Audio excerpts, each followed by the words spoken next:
Is it your time to be a voice and not an echo? Do you find yourself as a woman in leadership asking for permission or looking for validation that your ideas are right? Maybe you pre-qualify when you're challenging or hesitating. And if you have to sit through one more session of mansplaining, are you ready to just go out of your ever loving mind? Because if you are, then you absolutely need to continue to hang out with me and Tiffany O today.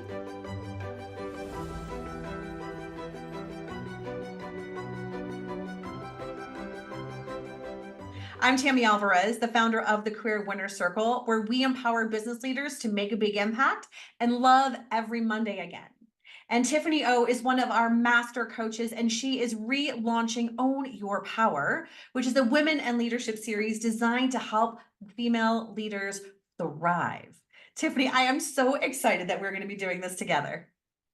I am too, Tammy. I think this program is ideal for women that are either emerging leaders, they're either at the top of their game, or they're new, great functional leaders, but have just inherited a team. I think this program is going to really help them to strengthen their voice and their presence as they're leading their team.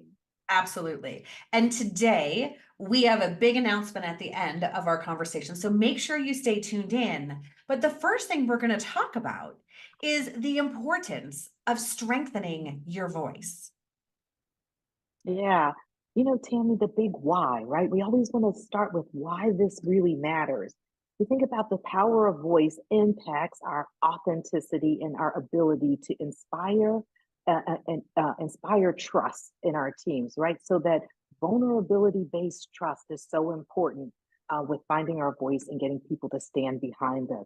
Effective communication, when we don't have that, that voice enables us to be able to really crystallize our vision and build coalition around the vision. When we're able to do that, then we can be persuasive and add influence. How about decision making as a big why?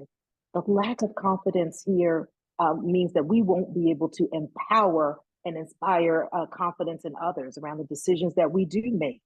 In challenging situations, we need people to feel like we have command and understanding of the situation and they'll get behind us. And the last piece of this is, in terms of our why, Tammy, is around innovation and creativity. In this VUCA world that's ever changing, we always have to be agile and be innovative and inspire innovation. Our unique perspective, asking the right questions at the right time, when we have our voice, we can really set our teams up for success and they can be future forward. That is amazing in terms of the reasons why having that powerful voice is so important for us as leaders, for our teams, and for the organizations that we represent. So let's go into and talk about what are three things that our viewers can take away today to start to do to strengthen their voice. Yeah. So, how about this? This whole thing around self discovery, personal growth, right?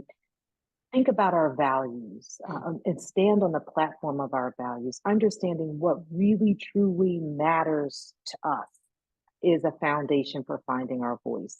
Self awareness, right? We understand how important that is. Building self confidence.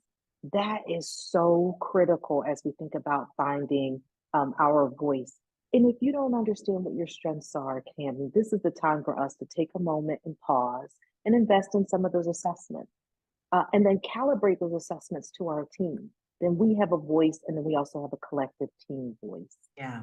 That's number one. I think number two is around developing strong communication skills. But before I jump to that, Tammy, do you have a story around finding your voice and this self confidence and self belief? Yeah, I think I had the imposter syndrome before it was a thing. And often being the only woman on the around the leadership table and the youngest and really feeling over my skis all the time. But yet I still had to lead from a position of strength. I still had to go in and pretend I wasn't terrified. And I still had to go in and ask the hard questions, represent my team, and drive the results for my organization that I needed to happen. So whether that was internally trying to, remove the nonsense and get things moving forward, whether that was negotiating with clients when I was leading sales teams. So being able to be authoritative Mm. especially in times where you're not 100% sure, is magic. Because it's amazing. If you sound confident, even if you're not 100% sure, people will just fall in line. It's funny. My partner Steve is like, you were totally wrong there, but you really did a great job selling that, and you were very confident in all the things. And not saying you want to go out there and just be wrong all the time, but we wait for perfection. We wait till we're sure. And we wait until we've got that safety before we take that big step. And some of us wait for confidence to come in our speaking and in our voice. And the reality is, what I found is that the confidence fairy is not going to come. They're not going to sprinkle pixie dust over your pillow while you're sleeping. Confidence comes from taking action. And when you start to take those small actions in terms of really owning your voice and strengthening your voice, it starts to become addicting because you see how much of an impact you can make. Yeah, I agree. And I love that you mentioned the fairy dust. Yeah, Well, let's calibrate fairy dust and call it practicing self affirmations, right? Sprinkle our own fairy dust, there we go. right? Tell ourselves as we start to build confidence, we have to practice talking, speaking in a positive way to ourselves, telling ourselves, "You got this. Yeah, You own this room." that's Right? it. Get rid of the never negative self talk and celebrate our accomplishments. When we do that, then I think we can stand a little bit taller. And I love it. I always think of like of Wonder Woman, she has that strong power pose. Oh yeah, She's got her, right? So if you don't have that, practice that in the mirror before you go into your next big meeting. that's Get it. your power pose and you'll find your voice as well. That is awesome. So what's number two? Okay, step number two. This is around effective communication. So I think there are a couple of pieces to this.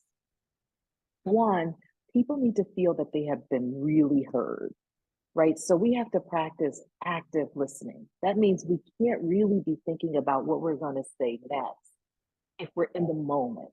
And I think we have to stay in the moment and we have to use curiosity to really drive and gain a greater understanding.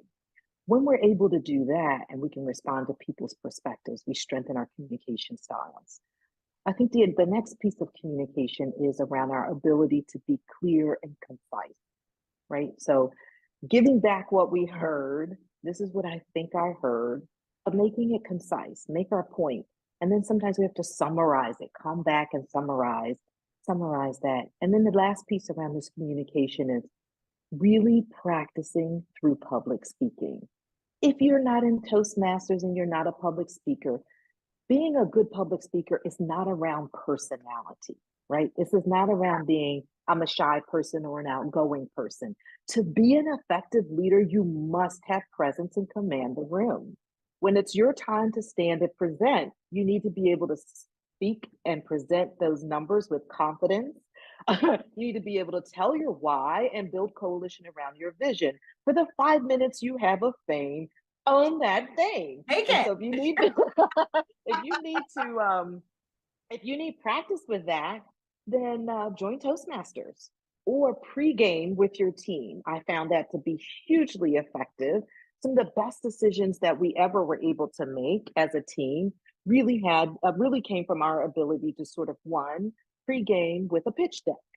So you get really good. If you don't know how to make a pitch deck, get your executive assistant or hire a virtual assistant to make one for you with every time you need to go in front of a group.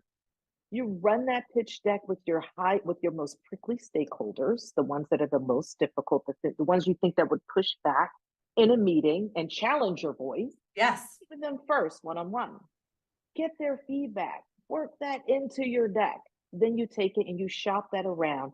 Then you have your big meeting. And when you stand in front of the room, you're going to stand with confidence because you know that you've listened, you've done the roadshow, and Mm, you've captured everyone's voice. So now the story you're telling is not just your story, but you're telling a collective story of all your stakeholders. That builds confidence in your voice. absolutely. And I know you've got tons of stories about being concise and some feedback that you've gotten in your history as well as your learning. And I just want to add one thing before I'm going to ask you to share your story, and that is as you are trying to really strengthen your voice and understand how you want to show up. If you only cover off on three things, you've won.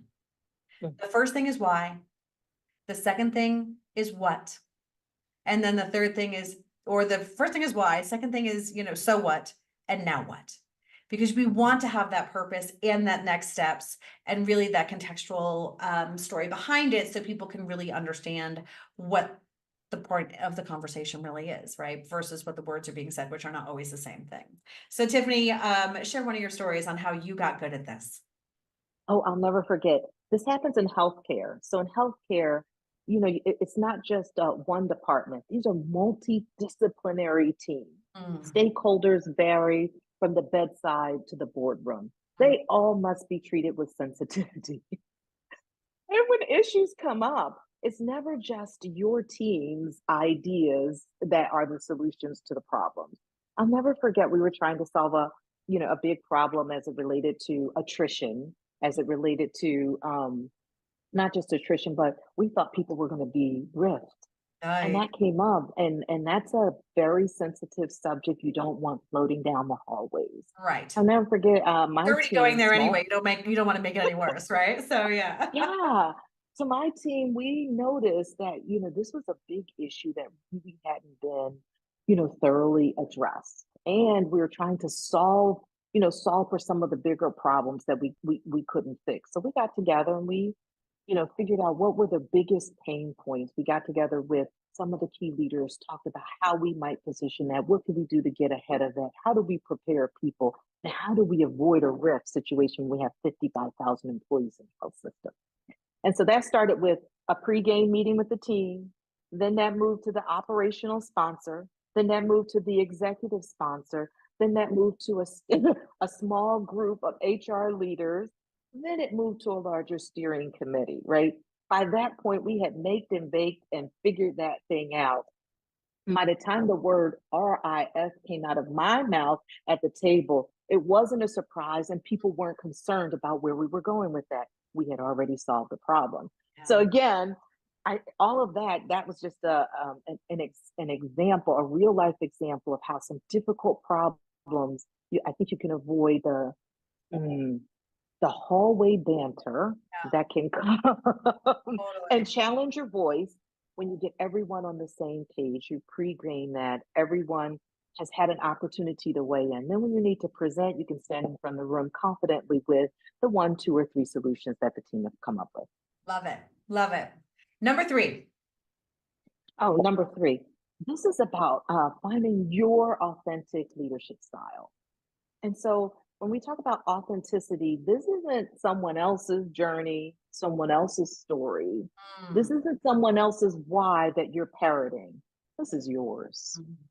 And when you find, we talked about value earlier, right? Really finding your strengths and your values and building on those. We talk about your authentic leadership style.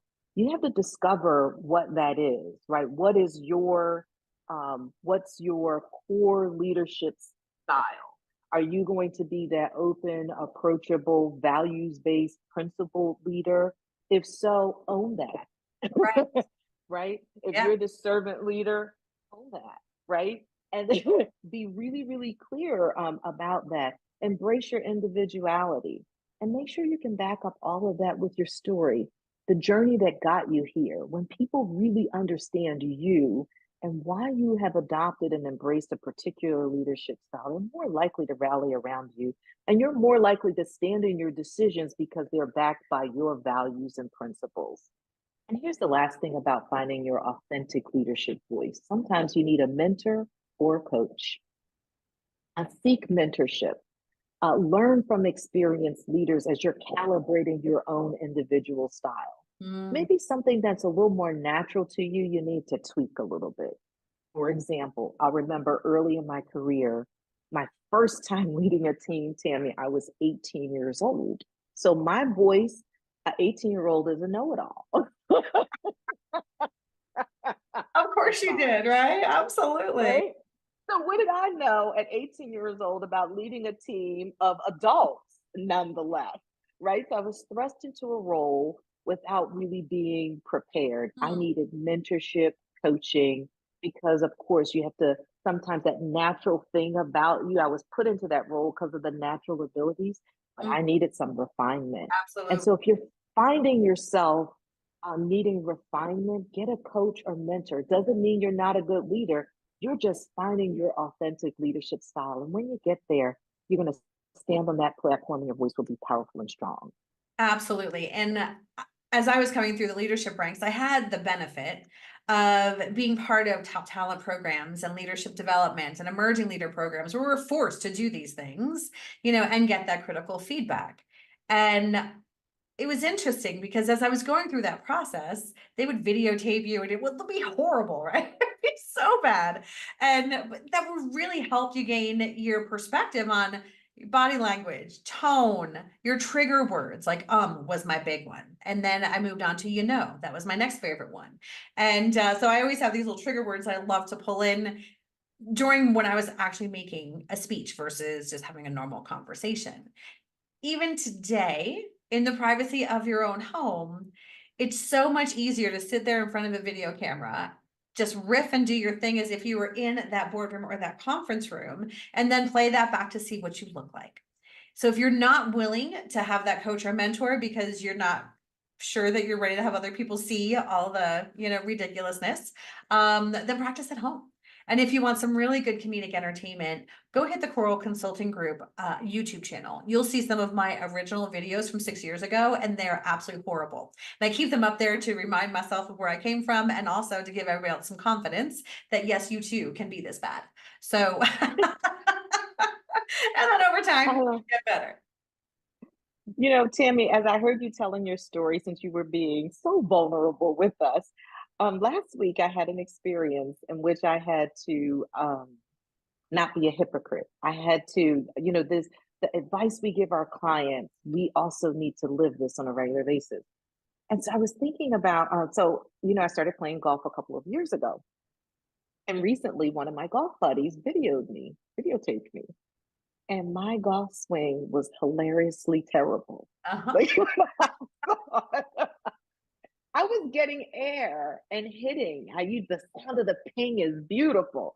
However, Tammy, I looked like my everything was off. Off and out of So, alignment. Yeah. Yes. so I had a coach over for dinner, and he says, "Get a club. Let me see your swing." I'm like, oh, I don't really want you to see my swing. It's really bad. I knew it was bad. And he says, "Let me see your swing." And so in that moment, I said, either you're going to embrace the fact that you have a mentor willing to invest in you, which means you have to get really vulnerable about you. Yeah. And you have to show him what you've got so that he can make you better. So in that moment, I got my club out and we're standing together and he's fixing my posture and gave me a pro tip to improve the swing.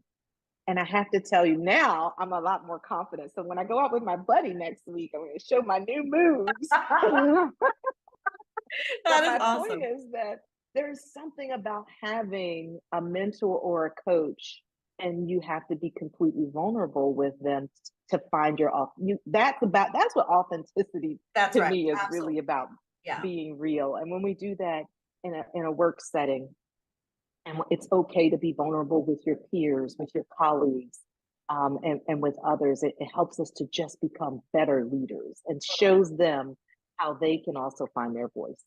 Yeah, absolutely. So let's summarize those 3 points again so everyone has crystal clear takeaways from this because I've got a really exciting announcement that I want to make.